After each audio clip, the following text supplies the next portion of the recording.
നോക്കൂ നോക്കൂ ആകാശം, നമ്മുടെ മേലെ ആകാശം, ചൂടും വെയിലും നൽകും സൂര്യൻ ചില നേരത്തിൽ തീഗോളം.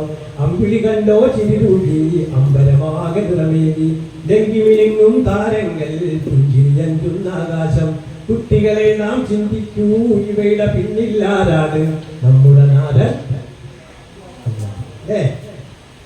നോക്കൂ നോക്കൂ ആകാശം, നോക്കൂ നോക്കൂ ആകാശം, നമ്മുടെ മേലെ ആകാശം, ചൂടും വെയിലും നൽകും സൂര്യൻ ചില നേരത്തിൽ തീഗോളം.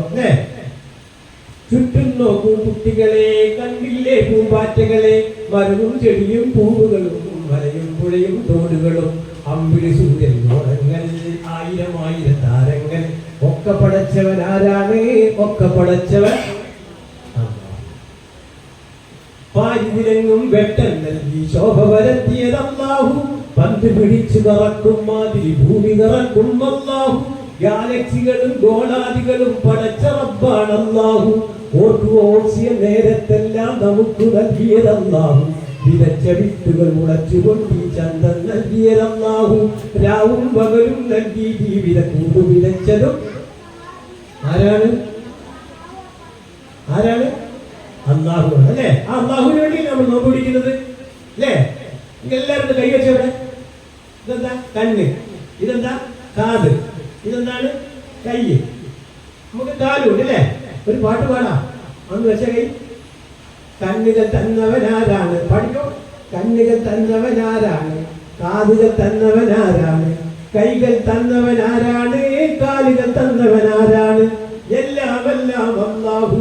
എല്ലാം അറിയും അല്ലാഹു അല്ലേ? അല്ലാഹുവിനെ കുറിച്ച് ഒരുപാട് പാട്ട് പഠിക്കാണ്ട്. ലക്ഷം ലക്ഷം നക്ഷത്രം ആകാശത്തിൽ കണ്ടില്ലേ? ആരാണ് ആരാണ് അവയെല്ലാം അവിടെ തൂക്കിയതമ്മാവ. ആദ്യവും അന്ത്യവും ഇല്ലാത്ത ലോകം എന്താ അല്ലാഹു അല്ലേ? ഇതൊക്കെ ഒരു മനുഷ്യനെ കൊണ്ട് കഴിയുന്ന കാര്യമാണോ? അതോ ആരെ കൊണ്ടേ കഴിയും? അനന്തമജ്ഞാതമവർണ്ണനീയം, ഈ ലോകങ്ങളോളം തിരിയുന്ന മാർഗം. ഇതിലെങ്ങാണ്ടൊരിടത്തിരുന്നു നോക്കുന്ന മനുഷ്യൻ കഥയെത്തു കണ്ടു. നമ്മൾ വല്ലതും കണ്ടോ? ഇല്ല. അപ്പോ നമ്മളാണ് ഏറ്റവും വലിയ നമ്മൾ നടക്കുന്നത് അല്ലേ? നിസ്കാരത്തിൽ കൈയിട്ടുന്നത് എന്ന് പറഞ്ഞാൽ ഇത് പറഞ്ഞാൽ കേട്ടുന്നത് അല്ലാഹു അക്ബർ എന്ന് പറയും.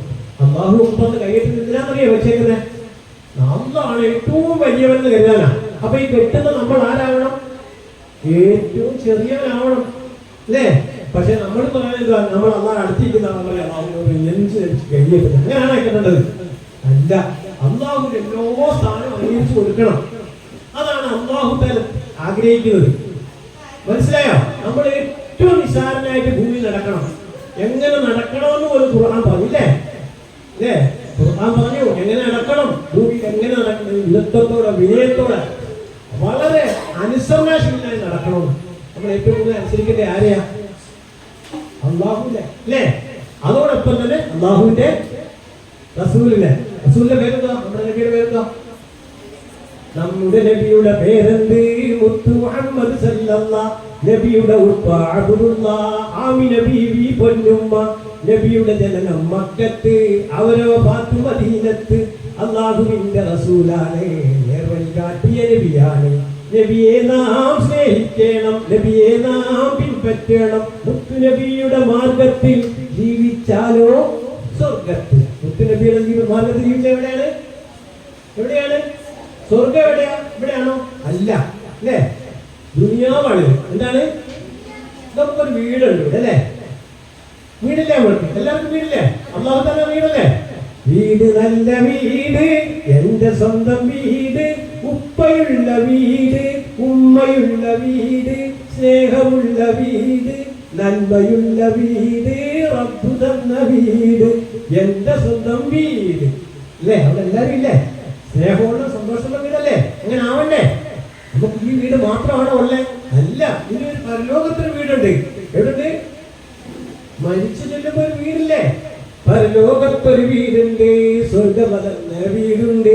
പാലാറവിടെ ഒഴുകുന്നു, തേനാർ അവിടെ ഒഴുകുന്നു. മധുരഫലങ്ങൾ വിളയുന്നു, റബ്ബിനെ നേരിൽ കാണുന്നു. ആശകളെല്ലാം വീടുന്നു, എന്നുടെ ലക്ഷ്യം അതേ സ്വർഗം. ഈ ദുനിയാവ് എന്താണ്? നശിക്കാനുള്ളതാണ് അല്ലേ? ഈ ശരീരത്തിനുള്ള നശിക്കാനുള്ളതാണ്. ആത്മാവ് എന്ത് ചെയ്യുന്നില്ല? നശിക്കുന്നില്ല. പരലോകമോ നശിക്കാത്തതാണ് അല്ലേ? നമ്മൾ വേറൊരു ജീവിതത്തിൽ ഇങ്ങോട്ട് വന്നാ ഉമ്മ നമ്മളെ വയറ്റിൽ പ്രസവിച്ച് 9 മാസത്തോളം കഷ്ടപ്പെട്ടില്ലേ? എന്നെ നൊന്തു പെറ്റ എന്റെ ജീവനുമ്മ പേരും ഭരിക്കാതെന്നെ നോക്കുന്നുമ്മ ഞാൻ വളർന്നിടാനായി ഉള്ളൊരുങ്ങുന്നുമ്മ എങ്കടപ്പാടുമ്മയോട് എങ്ങനെ ഞാൻ തീർക്കും? എങ്കടപ്പാടുമ്മയോട് എങ്ങനെ ഞാൻ തീർക്കും? അല്ലേ? നമ്മുടെ ജീവിതത്തിൽ അല്ലാഹു റസൂലിന്റെ ഏറ്റവും ഇടപെട്ട ആരോടാ? ഉമ്മയോട് അല്ലേ? നബി സല്ലല്ലാഹു അലൈഹി വസല്ലമയോട് ഒരു സഹാബി വന്ന് ചോദിച്ചു, നബിയെ എന്റെ ജീവിതത്തിൽ ഏറ്റവും കടപ്പെട്ടവർ ആരാണ്? അപ്പൊ ചോദിച്ചപ്പോ പറഞ്ഞ എന്താ പറഞ്ഞത്? നിന്റെ ഉമ്മാന്ന് പറഞ്ഞ. വീണ്ടും ചോദിച്ചു. നബിയോട് എന്തും ചോദിക്കാം, വളരെ സൗമ്യമായി മറുപടി പറഞ്ഞു തരും. രണ്ടാമത് ചോദിച്ചപ്പോഴും പറഞ്ഞു എന്താ പറഞ്ഞു? നിന്റെ ഉമ്മ. മൂന്നാമത് ചോദിച്ചപ്പോ എന്ത് പറഞ്ഞു? നിന്റെ ഉമ്മ. നാലാമതും ആ സഹാബി ചോദിച്ചു, അപ്പൊ പറഞ്ഞു നിന്റെ വാപ്പാണ്. അല്ലേ? അപ്പൊ ഏറ്റവും കൂടുതൽ കടപ്പാട് ആരോടാ? എന്നോട് ഉമ്മ പൊന്നുമ്മ മുത്തം നൽകും പൊന്നുമ്മ എന്നോട് ഇഷ്ടം കൂടിയിടും പാലും പഴവും തന്നിടും. എന്നോട് ഉപ്പ പൊന്നുപ്പ മുത്തം നൽകും പൊന്നുപ്പ എന്നോട് ഇഷ്ടം കൂടിയിടും എല്ലാം വാങ്ങി തന്നിടും. എന്നുപ്പാക്കും ഉമ്മാക്കും ഗുണമേ കിടനേയാ അല്ലാ. എങ്ങനെ പറഞ്ഞത്? എന്നുപ്പാക്കും ഉമ്മാക്കും ഗുണമേ കിടനേയാ അല്ലാ. ഒരു ദുആ തന്നെ പരിശുദ്ധ ഖുർആനിൽ നമുക്ക് പഠിപ്പിച്ചു. ആര്? അല്ലാഹു. ആ ദുആയാണ് മാതാപിതാക്കൾക്ക് വേണ്ടിയുള്ള ദുആ. റബ്ബിർഹംഹുമാ കമാ റബ്ബയാനി സഗീറ. അത് അല്ലാഹു തആല പ്രത്യേകിച്ച് അടിവരായിട്ട് പഠിപ്പിച്ച. നമുക്ക് ഒരുപാട് ദുആ വന്നിട്ടുണ്ടെങ്കിൽ പ്രത്യേകിച്ച് ചെറിയ ചില ദുആ പ്രാധാന്യം നമുക്ക് കിട്ടുന്നു. ഈ ദുആ മറക്കാനൊക്കത്തില്ല. മനസ്സിലായോ? നമുക്ക് ഏറ്റവും കൂടുതൽ കടപ്പാടുള്ള മാതാപിതാക്കളോടാണ്. മനസ്സിലായില്ലയോ? ഇവിടെ ഈ ദുആയിലെ അടിവരയിട്ട കാര്യം മാതാപിതാക്കൾ അറിയേണ്ടതുണ്ട്. എന്താണ്? കമാ റബ്ബയാനി സഗീറ എന്നാ പറഞ്ഞത്. എന്റെ ചെറുപ്പത്തിൽ എന്നെ പോറ്റി വളർത്തി വേണ്ടുന്നതെല്ലാം തന്ന് വളർത്തിയത്. അപ്പൊ തന്ന് വളർത്തിയെന്ന് പറയുമ്പോൾ ആദ്യമേ എനിക്ക് കൊടുക്കണം, മൂല്യങ്ങൾ പകർന്നു കൊടുക്കേണ്ട ആരാണ്? മാതാപിതാക്കളാണ്. കൊടുക്കേണ്ടതൊക്കെ കൊടുക്കണം. ജനിച്ചു കഴിഞ്ഞവർ മൊബൈൽ എടുത്തല്ല കൈ കൊടുക്കേണ്ടത്. അല്ല, കൊടുക്കേണ്ട എന്താണ്? മൂല്യങ്ങൾ, അറിവുകൾ വേണം. ഇന്നത്തെ കുട്ടികൾ ബുദ്ധിയിലും യുക്തിയിലും അറിവിലും എല്ലാം മുന്നിലാണ്.